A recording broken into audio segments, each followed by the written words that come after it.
अमरावतीच्या परतवाडा येथील अत्याचार प्रकरणातील मुख्य आरोपी अयान अहमद याच्या आणखी एका कारनाम्याबद्दल मोठा खुलासा झालाय। अनेक मुलींसोबत अश्लील फोटो आणि व्हिडिओ काढणारा अयान हा प्रचंड महागडं जीवन जगत होता। त्याच्याकडे महिंद्रा कंपनीची थार गाडी होती अशी सुद्धा माहिती आता समोर आली आहे। याशिवाय लाखो रुपयांचे आयफोन्स अयानकडे होते।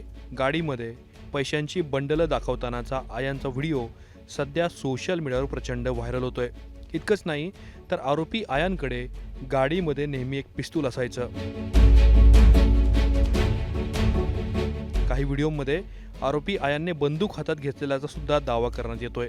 त्यामुळे आता अयानकडे एवढा पैसा कुठून आला, त्याच्या महागड्या लाईफस्टाईलसाठी कोणी त्याला मदत केली, असे अनेक प्रश्न निर्माण होत आहेत। आरोपी अयान अहमद हा नेहमी महिंद्रा कंपनीच्या थार गाडीतून फिरायचा। MH27 DL 3100 या नंबरच्या गाडीचा वापर अयानने केल्यामुळं ही थार गाडी नेमकी कुणाची आहे याचा तपास अमरावती पोलिसांनी सुरू केलाय। याशिवाय अयानकडे बंदुकीचं लायसन्स होतं का, त्याने बंदूक कुठून मिळवली, त्याच्याकडे एवढा पैसा नेमका कुठून आला याबद्दल सुद्धा पोलिसांनी तपास सुरू केलाय। त्यामुळे आता या प्रकरणात आणखी काही आरोपी सामील आहेत का याबद्दल साशंकता व्यक्त केली जाते। याच प्रकरणावर परतवाड्याच्या नगराध्यक्षा रुपाली मातने यांनी प्रतिक्रिया दिली आहे। गुन्हेगाराचे आपण जे व्हिडिओ पाहत आहात त्या व्हिडिओमध्ये आपल्याला स्पष्ट दिसत आहे की याच्याकडे 4 आयफोन आपल्याला दिसत आहेत। 4 आयफोन सोबतच आपल्याला एक रिव्हॉल्वर सुद्धा दिसत आहे।